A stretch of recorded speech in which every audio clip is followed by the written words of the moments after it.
remember the days during the mid-80s when I was here. Of course, we did not have all this. This was something like 5-star was then.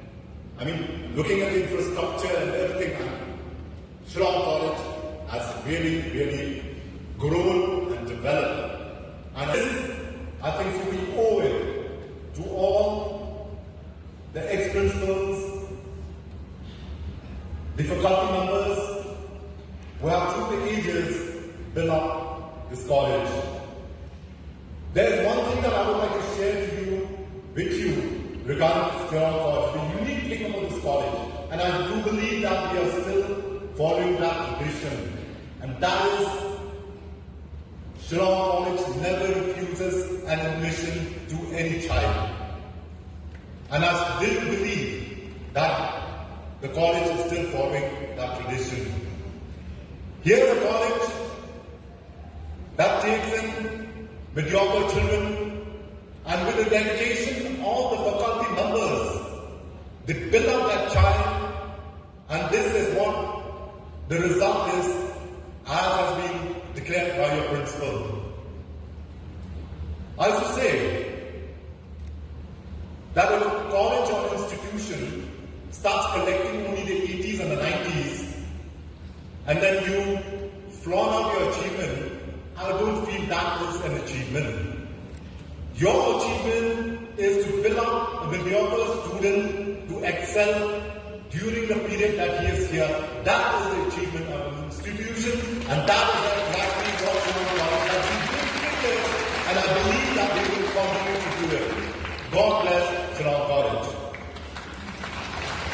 We have our chief guest, Honorable MLA, Mr. Gavin, the teachers, the staff, the parents, and most importantly, the class of 2024. I have a few things to share with you here. Who says that sincerity does not pay? I can give you up-team instances in my career where sincerity does pay. I will just cite to you. This is not something from YouTube. It is my own personal experience. About 15-20 years back, I was a member of the board for recruitment for the post of constables in my department. And apart from the other members, non-official members, now we also have a member from the medical fraternity, which is a doctor. And this doctor was serving earlier in Khubor. Through the day, one candidate after the candidate had come in to be interviewed. And in the mid-afternoon, one young boy came in, and when he came in, he spoke to the doctor, and I realized that he knew the doctor.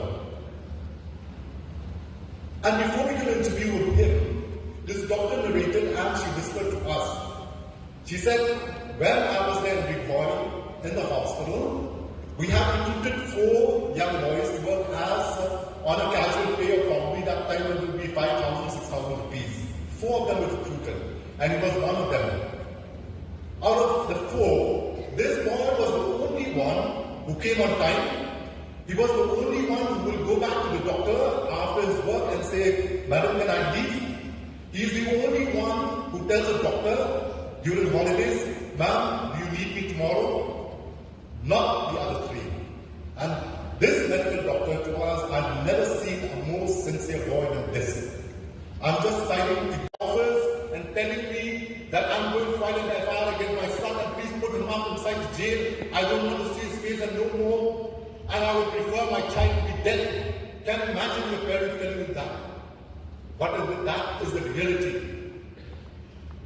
Parents have come to me, forcing me to register a case against their only beloved child because they don't want a child anymore. I don't think so. Your parents love you dearly. I don't think so. Any one of you with one, the parents will do that to you. So my child, please say no to drugs. I've had instances where a sister was scared of the brother because he was into drugs. The sister was supposed to be safe with a brother. But since a single mother, had to leave the house and mom to do her work, She was there with brother and sister to the mother. Mom, I'm not feeling safe with my brother. These are the few instances that I have come across. It is worse than fire. When you put your hands on the fire, you know you'll get burned. Drugs is the same thing. But it is worse than fire. Why? Because if you put your hands on the fire, it is only your hands that will burn. But if you take drugs, you will affect the family, you will affect the siblings, you will affect the society. So my dear child, I know each one of you so far have been able to resist from drugs. That is why you are here. That is why you are putting on this graduation suit, because you have become free from drugs. But there are a lot more instances that may come to you in the future. Please remember what I'm telling you today, and I'm very sure that each one of you, with the help of God, will be able to achieve.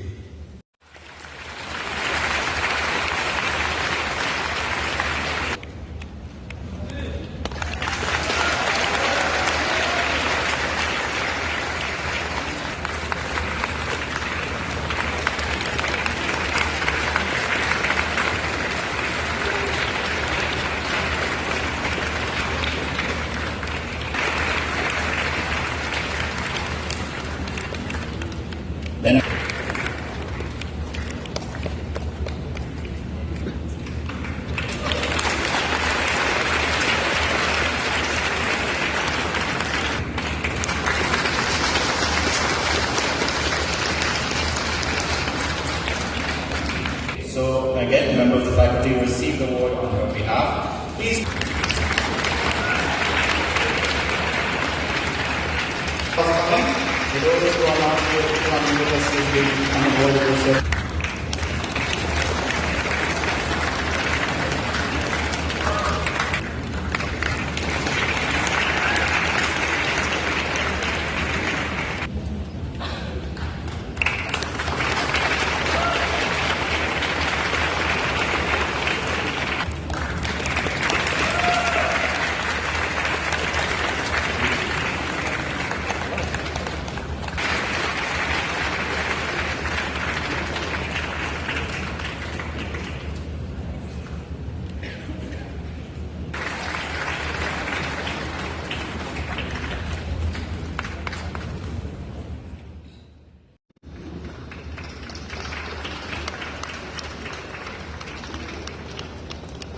Now, I'd like to call upon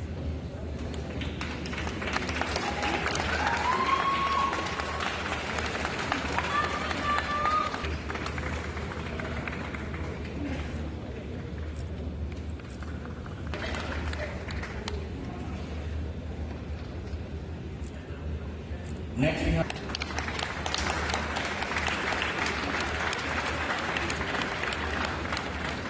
and finally, a new addition, which is just a recent update. We are familiar with updates all the time.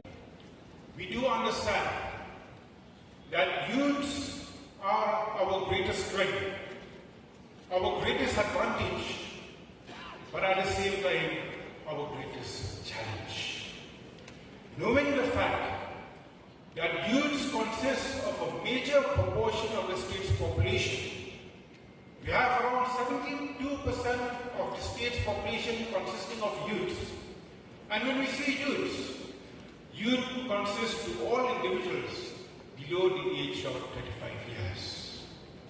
Therefore, as a state, it is very, very hard. At the same time, it's also the biggest challenge. Therefore, as a state, we do understand that to ensure a bright future for our beloved state Meghalaya, we need to drive or to channelize the youth in the right direction in order to ensure that they will become a constructive force. Otherwise, they might become destructive. And you should also understand that this force has a direct impact on the future of our beloved state, Meghalaya. Yes, in today's world, we can't deny the fact that competition is very, very high, be it in terms of admission to educational institutions, be it in times of participating in various sports activities, and especially in times of employing into various sectors of the government. The white-collar jobs are very limited in scope. Therefore, I would like to urge you as youths to look beyond the scope of white-collar jobs. Yes, as a government, we have initiated various programs like the CMLA programs and so on and so forth, aimed at ensuring that our youth gets employed and most importantly gets engaged. But we can't deny the fact that as a society, we could see the people of our society are very, very reluctant to take risks. But we should also understand that there's also a reward to taking risks. Some of our people are scared of starting new ventures, thinking that they might fail in their plans. But I would like to assure you, and there's also a saying, that failure is a pillar of success. As human beings, we are bound to make mistakes. But in making mistakes, it makes us more experienced, it makes us more wiser. And we also know that most successful people are the people who have committed many mistakes in life. Therefore, I would like to encourage each and every one of you present here today who will be graduating from this college to have full determination of your passion and to be persistent, to be disciplined, and most importantly to be humble to ensure that you achieve your goals in life. And these in fact are the important values even in our day-to-day lives. Yes, we can't deny the fact that in this transition period, in adopting this new education policy, we can't deny the fact that it's a great challenge not only for the government but also for all the educational institutions. But as I usually say, there are 5 pillars of education: great vision and framing of policies by public representatives, proper implementation of these policies by government officials and bureaucrats, dedication and hard work of the teaching, non-teaching and also all the governing body and managing committees of various educational institutions, sincerity of parents, and most importantly, the interest of students. These are the 5 pillars where we need to work hand in hand to ensure that whatever challenge is there before us, we will be able to overcome through working together as a team.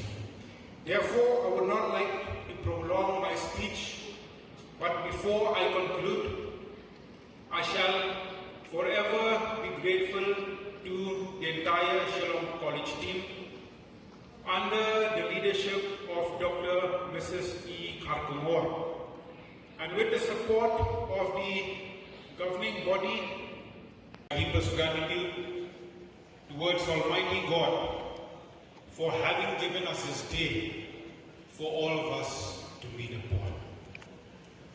I would also like to thank Madam Principal and also all the faculty members for having invited me as a chief guest to this function. And it's also a privilege to hear and to be informed that this is the first graduation ceremony being conducted by this prestigious institution since the inception of this college right from the year 1956. Yes, as rightly being said by our dear principal, many years have gone since the inception of this college.